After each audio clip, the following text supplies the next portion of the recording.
Tua palavra. Senhor, queremos te agradecer, ó Pai, mais uma vez, pela oportunidade que temos de ouvir a Tua palavra. E nesse momento, Pai, queremos te pedir, que o Senhor fale ao coração da sua igreja, que o Senhor esteja nos ensinando, Pai, que possamos aprender, Senhor, para que possamos viver nesse mundo, Pai, no meio do Teu povo, de forma sábia, de forma, Senhor, pura, santa e piedosa. É o que nós pedimos.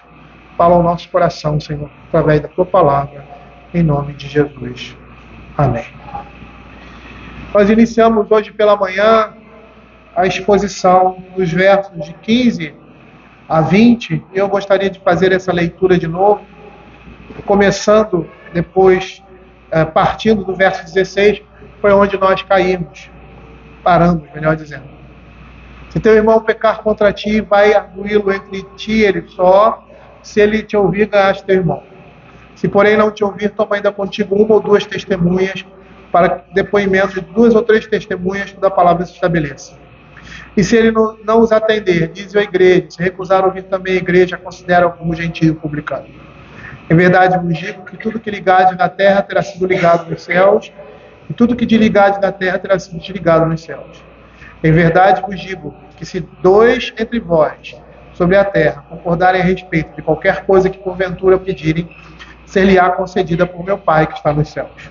Porque onde estiverem 2 ou 3 reunidos em meu nome, ali estou no meio deles. Então hoje pela manhã nós vimos o primeiro verso, né? Vimos o que o verso 18 aponta até chegarmos no verso 15, e vimos aqui como deve ser o procedimento daqueles que são ofendidos, ou seja, são alvo do pecado de uma outra pessoa. Nós vimos que há 2 possibilidades aqui. A primeira possibilidade se refere a alguém ver alguma pessoa cometendo qualquer tipo de pecado. Se teu irmão pecar, se o teu irmão pecar, vai arguí-lo entre ti e ele só. A segunda possibilidade seria se o irmão pecar contra ti, ou seja, se ele vir alguém pecando, cometendo algum pecado, ou se, no caso, aquela pessoa pecar contra ele, qual é a atitude que ele tem que fazer? Ele tem que arguir esse irmão, ir privativamente a ele, admoestá-lo e exortá-lo no caminho da justiça para que se arrependa. Nós percebemos que toda disciplina, e aqui é uma disciplina particular, né, privada, vamos dizer assim, tem o intuito de fazer com que o pecador, aquele que peque, se arrependa do seu pecado. O objetivo de toda disciplina é restauração, é conversão, é mudança de comportamento. E aí, se esse irmão ouvir, a Escritura vai dizer que ganhaste o teu irmão. Ou seja, o propósito foi alcançado. Aquela pessoa se arrependeu do seu pecado, e o problema para ali. Acaba ali. A demanda acaba ali, naquele momento. E nós vimos aí algumas circunstâncias que estão relacionadas a esse primeiro verso.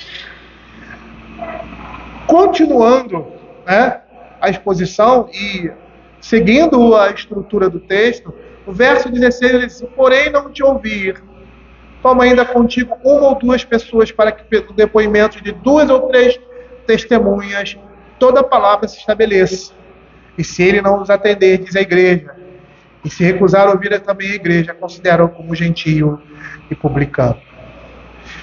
E aí o que nós estamos vendo agora no verso 16, se a confrontação particular não funcionar, o passo seguinte é trazer consigo 2 ou 3 testemunhas. E perceba que esse é o comportamento que a Escritura sustenta, um comportamento sustentado pelas Sagradas Escrituras. Abra Deuteronômio capítulo 19, verso 15.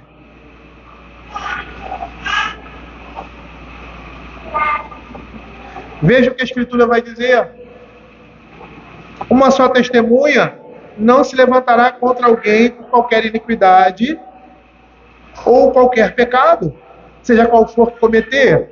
Pelo depoimento de 2 ou 3 testemunhas se estabelecerá o fato. Existe uma expressão latina muito antiga, testes unus, testes nulos. É uma expressão latina que significa uma testemunha não é testemunha. É esse mesmo princípio, que não só é um princípio bíblico, mas que toda a sociedade, uma sociedade justa, correta, se fundamenta. Parece que a ideia aqui no texto, ao trazer testemunhas, é fornecer um testemunho de confrontação. Isso porque se o caso fosse apresentado diante da igreja, seria mais um testemunho contra aquela pessoa que não deu ouvido.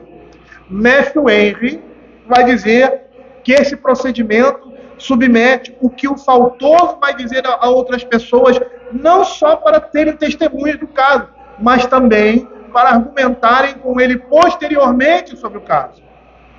E é provável que numa situação como essa, o faltoso dê ouvido. Por quê? Porque são outros irmãos exortados, ou porque não fazem necessariamente parte da contenda, quando é algo contra si mesmo. E aí a razão vai falar mais alto. A palavra da razão na boca de 2 ou 3 testemunhas será bem mais falada, será mais eficaz, será mais forte. E aí o que nós percebemos nesse verso? Nós estamos percebendo aqui, pelo caminhar do texto, que não devemos desistir imediatamente do faltoso. Porque como na parábola da ovelha perdida, nós devemos ir à procura daquele que se extraviou. Por isso que essa parábola está aqui no meio desse, vamos dizer assim, desse emaranhado de textos aqui que fala sobre disciplina.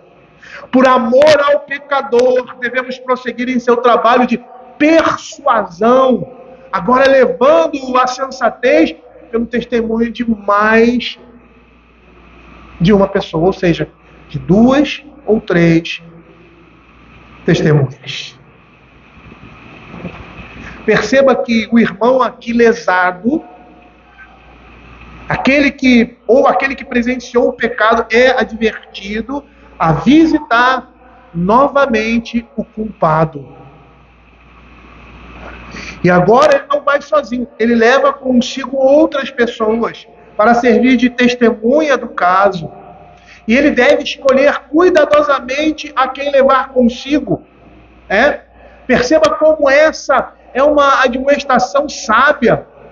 Por quê? Pois se um membro da igreja diz ter um motivo de queixa contra outro, ao ler estas regras e ao notar que se falhar em seu esforço particular, tem a necessidade de pedir a outras pessoas que o acompanham, provavelmente ele vai perguntar a si mesmo se o caso é tão grave que eu tenha de levar 1 ou 2 outras pessoas comigo nessa questão. E aí ele vai pensar, será que eu não estou fazendo uma tempestade em copo d'água? E a razão disso já foi comentada no texto. Pelo depoimento de 2 ou mais testemunhas, a verdade, o fato se estabelece. Veja o que a palavra de Deus vai dizer em João capítulo 8, verso 17. E veja também como é mau e como é impiedoso quando pessoas se juntam para mentir em relação a um indivíduo qualquer. Quando eles se planejam, armam uma situação para caluniar ou para difamar alguém. Veja o que a Escritura vai dizer. Também na vossa lei está escrito que o testemunho de 2 pessoas é verdadeiro. O apóstolo Paulo, lá em 2 Coríntios, capítulo 13, verso 1, ele passa por uma situação, e essa situação está descrita aqui da seguinte forma. Ele diz assim, essa é a 3ª vez que vou ter convosco. Por boca de 2 ou 3 testemunhas, toda a questão será decidida. E a ideia aqui é que 2 ou mais pessoas tenham mais êxito na tarefa de convencimento, do que uma só. Porque depois de ela ter sido confrontada individualmente por causa do seu pecado, ela não se arrependeu. Então, a partir daí, se não houver arrependimento, as pessoas que acompanharam aquele irmão que fora lesado ou que presenciou o pecado vão confirmar que o problema é realmente como foi declarado por esse irmão.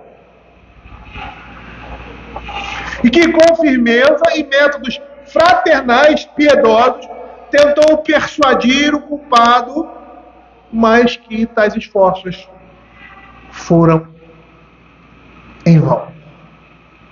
Então, o que a Escritura está dizendo aqui?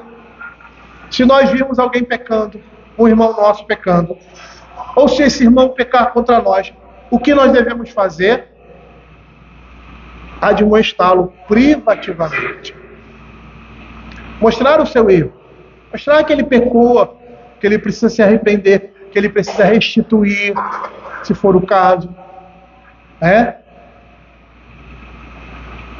Se ele atender, esse foi o propósito, ganhar aquele irmão. Como a Escritura vai dizer, cobriste multidão de pecados. Mas se no caso ele não ouvir, ele está, vamos dizer assim, reticente.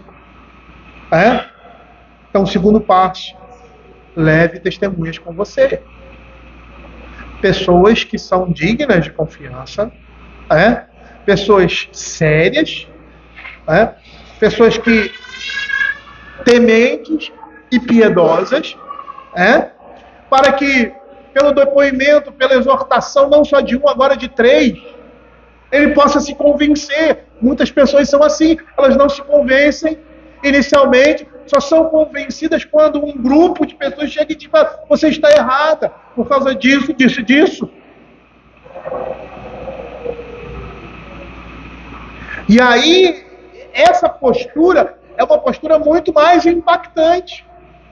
Já é impactante o irmão chegar para você, em particular, eu quero conversar com você, meu irmão, eu vi, isso já é um impacto, já mexe conosco. Porque nós não gostamos de ser chamados à atenção. E quando nós somos chamados à atenção e estamos errados, o que acontece? Nós nos sentimos humilhados, nós nos sentimos quebrados, porque reconheceu-se de nossa parte um erro. E aquilo deve trazer peso ao nosso coração. E aí, quando isso não surte efeito, 2 ou 3 pessoas de peso. Chamam o Alexandre, o Aleb e o João. 3 pessoas de peso. Pessoas que têm uma vida piedosa. Pessoas sérias em seu proceder. E que vão chegar lá e falar assim: meu irmão, você está errado, isso aconteceu assim, olha, veja o que a palavra deu, meu. Aí o outro fala, o outro argumenta, querendo mostrar, convencê-lo do seu pecado, do seu erro. E se aquele primeiro impacto não foi grande, o segundo será um pouco maior, porque são 3 pessoas confirmando um testemunho da verdade.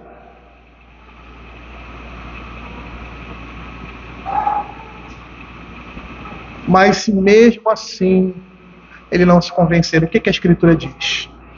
Verso 17. E se ele não os atender, diz a igreja, e se recusar a ouvir também a igreja, considera-o como gentio e publicano. O próximo passo para fazer com que o faltoso reconheça os seus pecados e os abandone é levar a igreja. Aqui, a igreja entendida como comunidade dos crentes, localmente organizada, referindo-se assim à sua liderança como os representantes daquela comunidade. O povo de Deus sempre teve como representante um grupo de pessoas no Velho Testamento que se chamavam anciãos. Se você abrir lá, Êxodo capítulo 3, verso 16...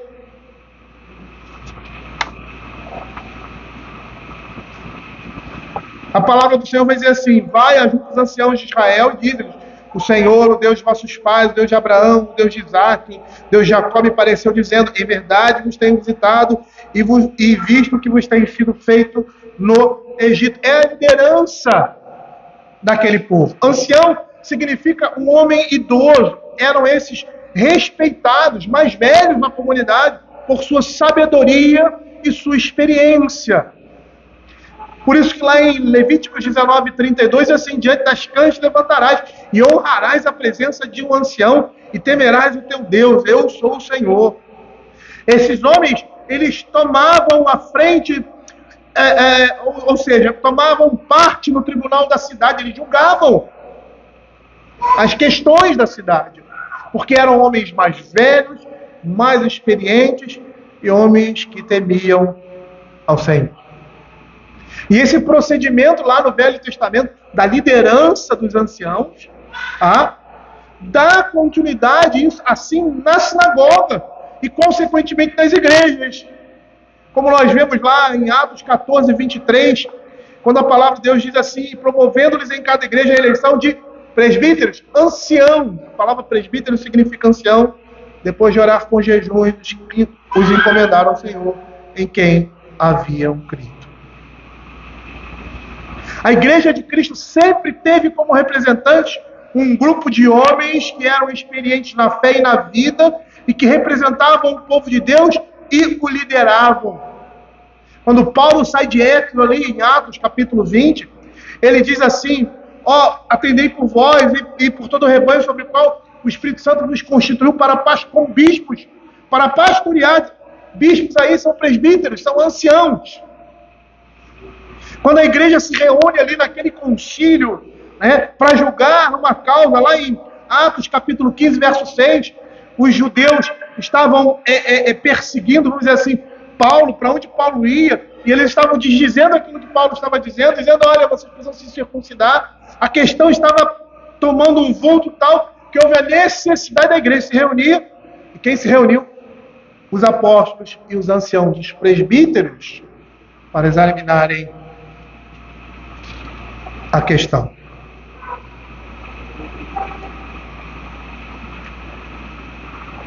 É o que a Escritura está dizendo, se essa pessoa não atendeu a sua primeira exortação, uma exortação privada, agora uma exortação mais forte com outras testemunhas, agora ele deve ser levado à igreja, ele deve ser levado à liderança da igreja, aos anciãos, aos presbíteros. E se ele se recusar, ou seja, se ele não se arrepender, se ele não voltar atrás, como diz aqui, se recusar a ouvir também a igreja, consideram como gentio e publicano. Se ele se recusa a ouvir a igreja na pessoa da sua liderança, ele deve ser considerado como pagão ou publicano. Porque a recusa em se submeter ao julgamento proposto pelo povo de Deus na pessoa da sua liderança representa que devem ser tratados dessa forma, como pagãos, como pessoas que não se converteram ainda, considerados como aqueles que ainda não conhecem verdadeiramente a Cristo, como alheios ao reino de Deus.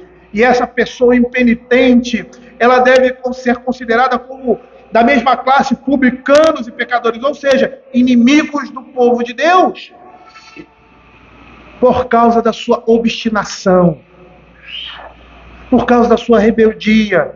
Eles perdem o direito à filiação na igreja.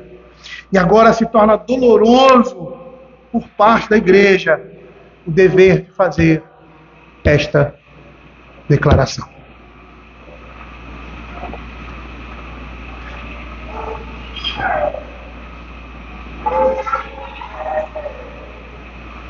Mas qual é o propósito disso?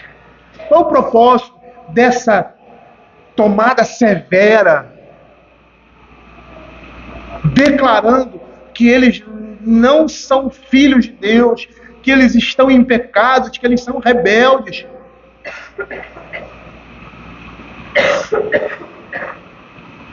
O objetivo disso é resultar em conversão dessas pessoas. A disciplina na igreja, sempre, até a exclusão, tem esse propósito. Abra 2 Tessalonicenses, capítulo 3, verso 14 e 15. Veja o que ele vai dizer, Paulo vai dizer. Ele diz assim: caso alguém não preste obediência à nossa palavra dada por epístola, notai-o. Nem vos associeis com ele, para que fique envergonhado. Todavia, não o considereis por inimigo, mas adverti-o como irmão. Abra 1 Coríntios capítulo 5, verso 5.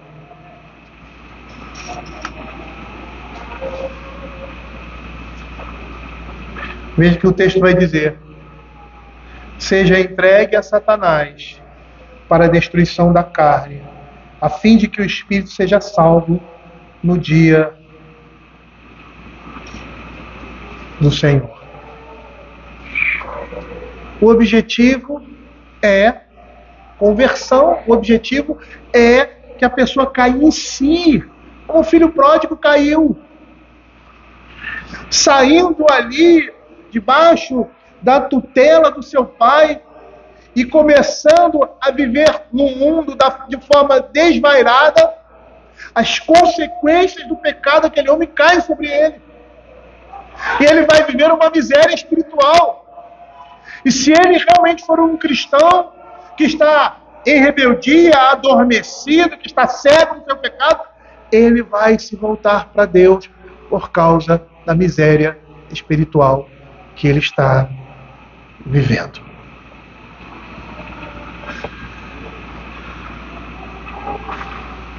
O objetivo é sempre a restauração do faltoso. Perceba nessas palavras, se recusar a ouvir, também a igreja. Perceba que nessas palavras, o Senhor Jesus está expressando, demonstrando a honra que o Senhor conferiu à sua igreja e o caráter grave de se rejeitar a admoestação da igreja.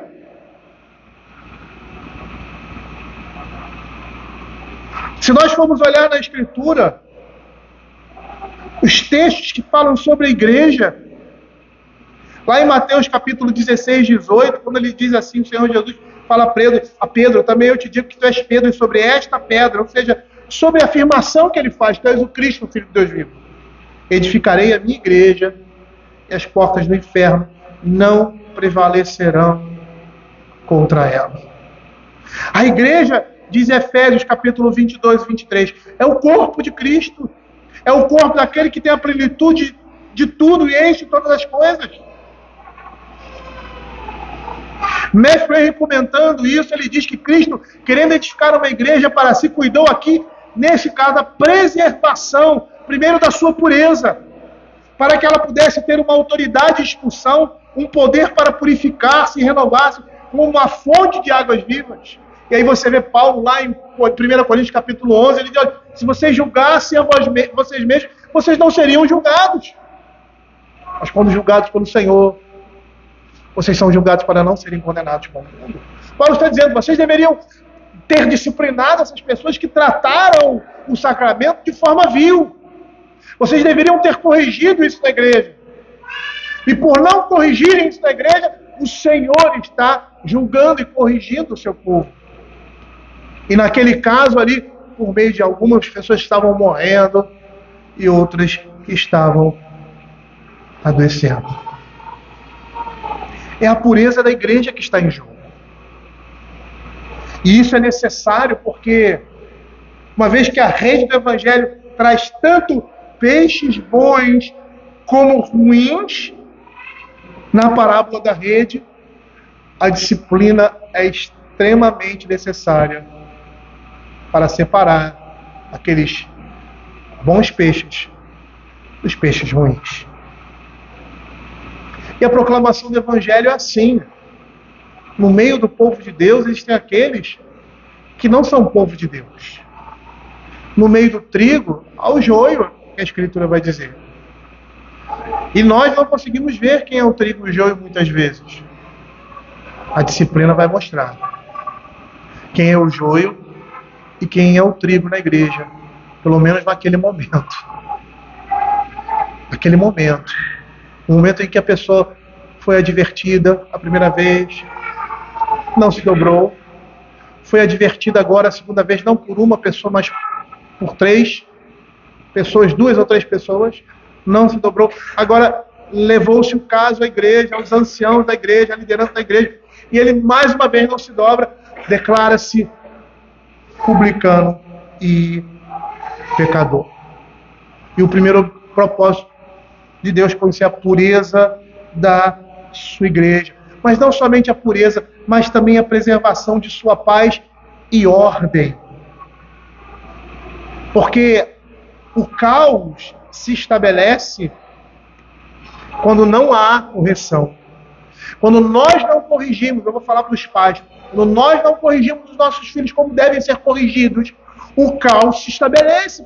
Porque é consequência natural do entendimento que não há correção, ou que a correção ela é distorcida, ou errada, ou é imperfeita. O caos. Porque outras pessoas vão ver e vão agir da mesma forma. E aí, aquele grupo, aquela sociedade, aquela comunidade, aquela casa, cai em confusão. Por quê? Porque não existe correção, não existe disciplina. E quando eu lembro dessa palavra disciplina, eu me lembro do meu tempo de quartel, que você tinha que estar 7 horas da manhã pronto, né? Café tomado, arrumado. Então, para que isso acontecesse, com um grupo grande, você tinha que acordar às 5 horas da manhã. Aí você tomava o seu café, você saía daquilo, ia para a sua instrução militar, você passava 2, 3 horas tendo instrução militar, aí tinha um intervalo, você saía para uma outra instrução militar, aí tinha um intervalo, tinha um horário de almoço, e às vezes eram turmas muito grandes, o horário de almoço era 1 hora e meia, por ser muita gente, às vezes você tinha 15 minutos para almoçar, então você comia correndo, porque no outro horário, o horário determinado, você tinha mais instrução militar, ao final do dia tinha a educação física e no final terminava o expediente, você ia embora para casa. Quando você não estava de serviço. Isso é disciplina. Organização. E a correção, ela entra dentro desse aspecto. Quando eu lembro de essa palavra disciplina, me vem em sua mente porque há uma organização, há uma estrutura, uma regra a ser seguida, e isso é bom, porque isso traz ordem e paz entre a comunidade. Isso faz com que todo membro conheça o seu lugar e a sua obrigação. E a pureza da igreja possa ser preservada de um modo regular e não de forma desordenada. O argumento apresentado, os paralelos do Novo Testamento, mostram que Jesus, nesse texto, tem a excomunhão comumente. Quando ele diz assim, se ele não atender, diz a igreja, se recusar a ouvir também, a igreja considera-o como gentio e publicano. Abra Romanos, capítulo 16, verso 17. Considerá-lo como gentio, publicano, significa excluí-lo do corpo de Cristo.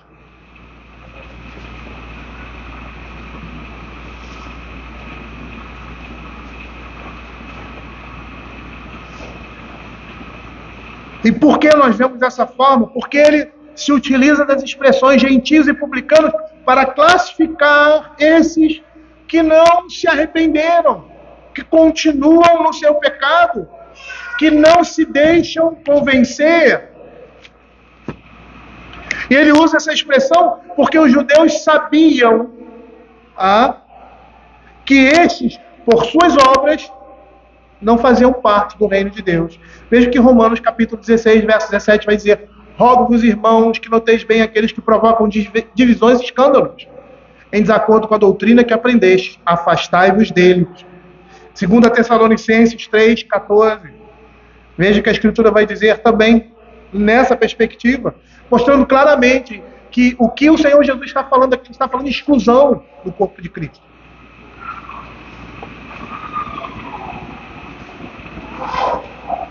Caso alguém não preste obediência à nossa palavra dada por essa epístola, notai-o, nem vos associeis com ele, para que fique envergonhado.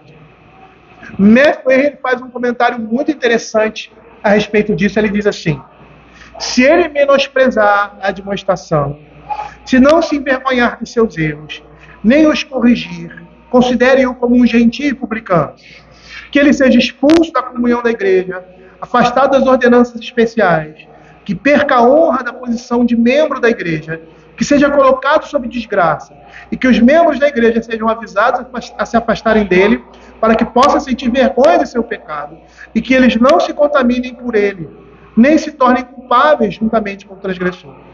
Aqueles que desprezam as ordens e regras de uma sociedade e trazem reprovação sobre ela, falsificam as honras e os privilégios dela e são justamente isolados até que se arrependam e se sujeitem e se reconciliem com ela novamente. Cristo indicou esse método para vindicar a honra da igreja, a preservação da sua pureza e a convicção e restauração daqueles que são escandalosos. O Senhor aqui não está dizendo que o faltoso seja considerado como um diabo, um espírito maldito em que não há esperança, mas como gentio e publicano, alguém que está na posição de ser restaurado outra vez. E as instruções que nós estamos vendo aqui estão em harmonia com toda a Escritura e com o que Paulo fala em 1 Coríntios, capítulo 5, verso 2, de um irmão incestuoso. Ele deveria ser retirado do meio deles. Como ele diz assim: e contudo andais ensoberbecidos e não chegasse a lamentar para que fosse tirado do vosso meio quem tamanho traje praticou. E o texto vai dizer que ele deveria ser entregue a Satanás, porque seria expulso do reino de Cristo, seria considerado agora pertencente ao reino das trevas. Por isso, a igreja não deveria estar em companhia dele. Conforme 1 Coríntios, capítulo 5, verso 11 e 13 vai dizer, quando Paulo diz assim, 1 Coríntios 5, 11 e 13, mas agora vos escrevo que não vos associeis com alguém que, dizendo-se irmão, for impuro, avarento, idólatra, maldizente, berrão, roubador, com esse tal nem ainda com mais. Pois com que direito haveria eu de julgar os de fora? Não julgais vós os de dentro? Os de fora, porém, Deus os julgará. Expulsai, pois, de entre vós o malfeitor.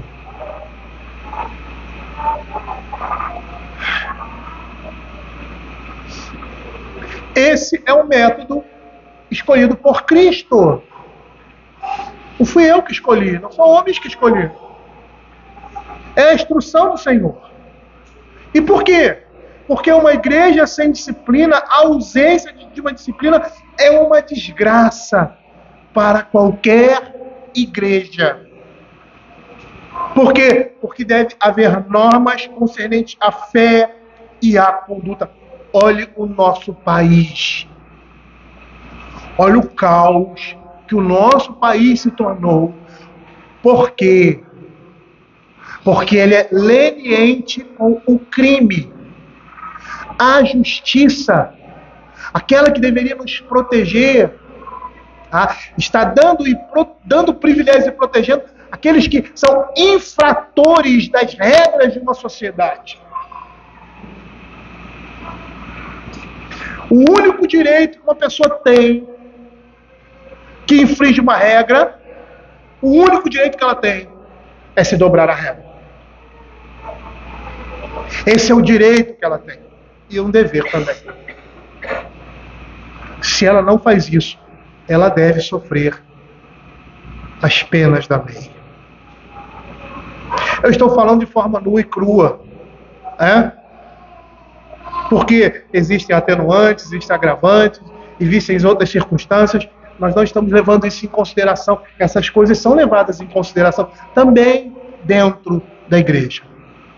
Mas o que eu estou querendo dizer é que quando uma sociedade, quando uma igreja, ela não está atenta, aquelas pessoas que estão vilipendiando as regras de Cristo, o mandamento de Cristo, as instruções da Escritura, quando eles não estão atentos a isso, eles estão trazendo destruição e caos para dentro das suas próprias casas, dentro da sua igreja.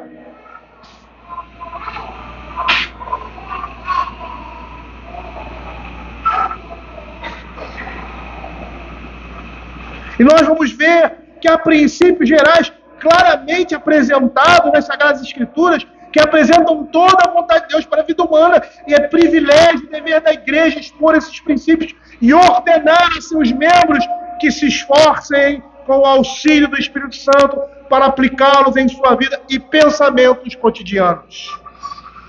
Não se pode tolerar na igreja violações, seja elas quais forem, principalmente grosseiras e contínuas, sem subsequente arrependimento. É dever da igreja como um todo, como representadas por aquele que pelo Senhor foram designados para governar sobre ela, ligar, ou seja, proibir a violação desses princípios e desligar, permitir que tudo esteja em harmonia com esses princípios. É o que nós vamos ver aqui. Em verdade vos digo que tudo que ligares na terra terá sido ligado no céu, e tudo que desligares na terra terá sido desligado nos céus. Em verdade também vos digo que se dois entre vós sobre a terra concordarem a respeito de qualquer coisa que porventura pedirem, ser-lhe-á concedida por meu Pai que está nos céus. Porque onde estiverem 2 ou 3 reunidos em meu nome, ali estou no meio deles. Se as censuras da igreja seguirem devidamente as instruções de Cristo, os juízos de Cristo seguirão as censuras da igreja. Esses juízos espirituais, quando uma igreja disciplina corretamente um membro, e esse membro não se arrepende, ele se rebela e abandona, lança de si o jugo dessa igreja, se aquilo que aqueles homens fizeram está de acordo com as censuras de Cristo, eles vão receber sobre si o peso da mão de Deus, para que possam voltar, se arrepender dos seus pecados, abandonar aquele estilo de vida, abandonar completamente aquele estilo de vida, mudança de mente, e voltar-se para Deus. A ideia aqui é que a igreja tem o poder, pela proclamação e exposição do Evangelho, de impedir e permitir a entrada no reino de Deus. A igreja não tem uma passagem direta para o céu, muito menos suas decisões forçam o céu a concordar, mas a igreja tem autoridade porque o céu agiu primeiro. Os que ela introduz no reino ou exclui dela foram ligados e desligados por Deus de acordo com o Evangelho já revelado e aprendido. Cristo não tolera que as suas próprias ordenanças sejam menosprezadas, mas dirá amém para as sentenças justas que a igreja decretar sobre os seus ofensores obstinados. E por maior que seja o desprezo que os zombadores orgulhosos possam demonstrar em relação às censuras da igreja, nós precisamos saber que elas são confirmadas no tribunal de Deus. Matt Wayne afirma que aqueles que são deixados de fora da congregação dos justos agora não permanecerão nela no grande dia. Por isso os perversos não prevalecerão no juízo, nem os pecadores na congregação dos justos. Nenhuma censura da igreja liga tão firmemente,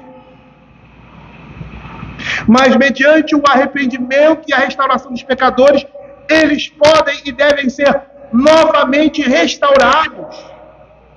A punição que alcança o seu propósito, ela é suficiente, e o ofensor deve então ser perdoado e confortado. Aqueles que, por seu arrependimento, foram recebidos pela igreja em comunhão novamente, podem receber o conforto da sua absolvição no céu, se os seus corações forem sinceros para com Deus. As chaves do céu, do reino do céu, são confiadas aos homens, à igreja, e eles devem proclamar as boas novas e impedir a entrada e incitar a conversão dos homens. Veja a responsabilidade da igreja na forma da sua liderança, inicialmente, dentro dessa soberania, ou melhor, dessa economia divina. E esse verso está reafirmando o poder que a igreja de Cristo tem de falar em seu nome. Se seguimos as instruções do nosso mestre, estamos sendo representantes dele, embaixadores de Deus neste mundo. E Cristo com isso dá uma honra, uma grande honra à igreja. Porque ele não só reconhece as suas sentenças, mas também confirma. E é isso que os versos 19 e 20 vão dizer. Em verdade, também vos digo que se dois dentre vós sobre a terra concordarem a respeito de qualquer coisa, que porventura pedirem, ser-lhe-á concedida por meu Pai que está nos céus. Porque onde estiverem 2 ou 3 reunidos em meu nome, ali estou no meio deles. Esses versos, eles devem ser entendidos dentro do seu contexto, mesmo porque a palavra coisa aí, no original, se refere à questão de lei, tem um sentido forense. A promessa é que, se 2 indivíduos da igreja chegarem a um acordo concernente a alguma reivindicação que buscava, com base no julgamento da igreja, isso lhe será feito pelo Pai que está nos céus. Isso porque a vontade e o propósito de Deus permanecem por trás do ligar e do desligar, do verso 18. E também porque a presença de Jesus nos é assegurada quando 2 ou 3 se juntam com esse intuito. Ou seja, os juízes solenemente convocados diante da igreja e por meio dessa congregação entregam uma decisão. O Senhor está no meio deles. E é uma verdade incontestável da revelação bíblica que a presença de Deus permanece com os juízes do seu povo. Lá no Salmo 82, verso 1, Deus assiste na congregação divina, no meio dos deuses, governantes, juízes, estabelece o seu julgamento. Perceba a seriedade com que essas coisas devem ser tratadas na igreja. A responsabilidade que um conselho de anciãos, de presbíteros, tem sobre o povo de Deus diante do Senhor. O cuidado, a vigilância, o pastoreio na vida daqueles que são o povo de Deus. É uma coisa que eu sempre falo aqui, o conselho não é polícia. Nós não somos polícia. Nós somos pastores. E o pastor está interessado na vida da sua ovelha. Não interessa o que você faça ou o que você deixa de fazer, mas se o que você faz ou deixa de fazer está indo frontalmente contra a palavra de Deus, é obrigação dos líderes da igreja pastorearem essa ovelha, instruírem, disciplinarem, se for o caso, corrigindo o pecado, o mal em que aquela pessoa se lançou e que não quer voltar atrás. Eu queria encerrar dizendo que o interessante é observar todo esse processo, que é um processo completamente distinto do mundo, que tem um propósito amoroso da parte de Deus, severo, mas amoroso, de levar o pecador ao arrependimento, oferecendo-lhe a graça de Deus em Cristo por esses meios. E também, como nós vimos, a pureza da igreja, afastando da comunhão dos santos aqueles que vivem desordenadamente, notoriamente em pecado, porque estão desonrando o nome de Cristo.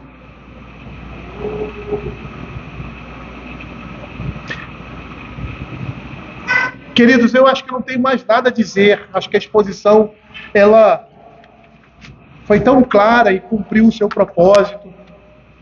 Mas eu vou dizer como pastor, que já passou por situações como essa, a coisa mais difícil para mim, mais desagradável, é cair numa situação como essa. Ou seja, é ter como ancião da igreja que chamar uma pessoa obstinada, não o pecador, porque isso fazemos todo o tempo, né?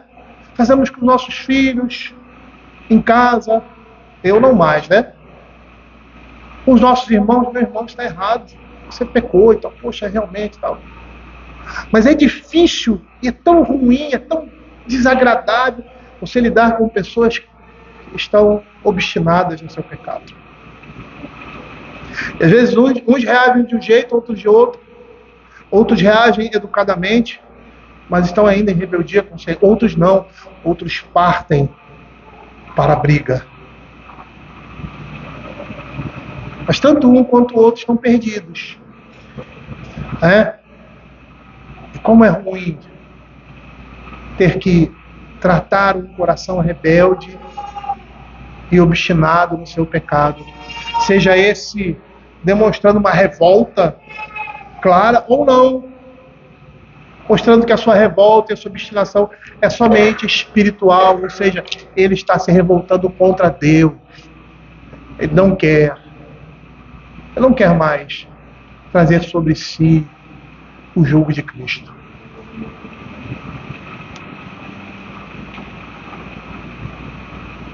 Mas nós sabemos, aqueles que amam ao Senhor, eles se submetem.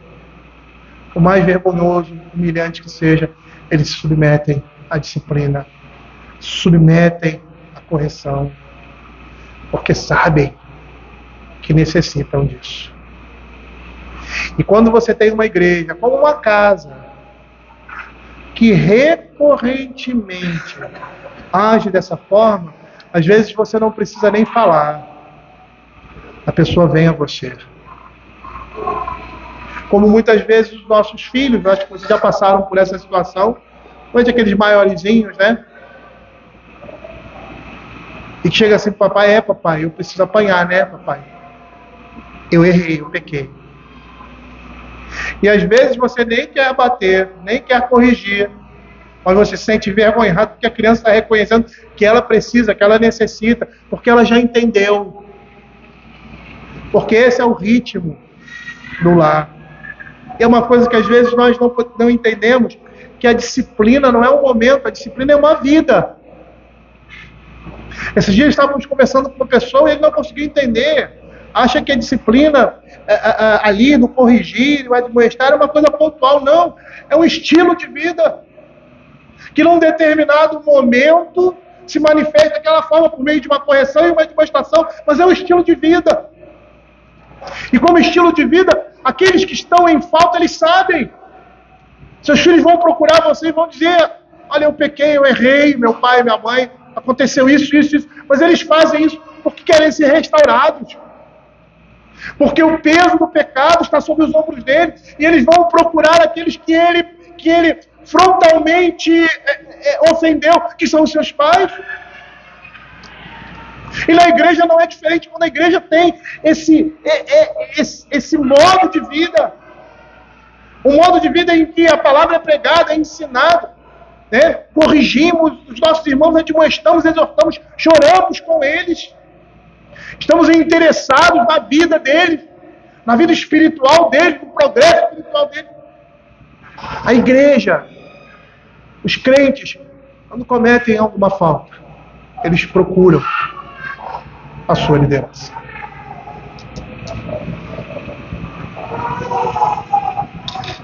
E é dessa forma que nós devemos proceder, não somente no trato da igreja, que nós estamos vendo isso, mas também no aspecto privado, como também nós já vimos. Quando agimos assim, o Senhor não só abençoa a nossa admoestação, nos dando graça ao falar, mas traz restauração àquele que está em falta diante do Senhor e diante dos seus irmãos. Vamos orar. Vamos baixar as nossas cabeças e orar ao Senhor nesse momento. Senhor, queremos te agradecer, ó Pai, pela tua palavra. E queremos te pedir que o Senhor esteja nos conformando à sua imagem. nos dando sabedoria para agirmos, ó Pai, em amor, em piedade, Senhor, com compaixão e misericórdia, da mesma forma que o Senhor age conosco. A palavra do Senhor diz que a aliança que Ele fez conosco, com Davi, seu servo, com o seu povo, e que se ele pecasse, ele iria açoitar o povo, Senhor, por causa do seu pecado, mas a sua misericórdia jamais se apartaria deles. Senhor, queremos, ó Pai, que essas coisas sejam assim na vida da tua igreja, com o teu povo, Pai. Não somente no trato privado, mas também de maneira pública, de se lidar com os problemas da igreja. Que o Senhor esteja nos dando sabedoria, paciência, temor, ó Pai, para agirmos, ó Pai, de forma justa, para que o seu povo seja sarado, para que nós sejamos sarados dos nossos pecados e das nossas culpas. Porque quando o Senhor Deus corrigimos alguém, estamos corrigindo a nós mesmos na nossa natureza pecaminosa. Fica com o teu povo, Pai, é o que nós pedimos, em nome de Jesus. Amém.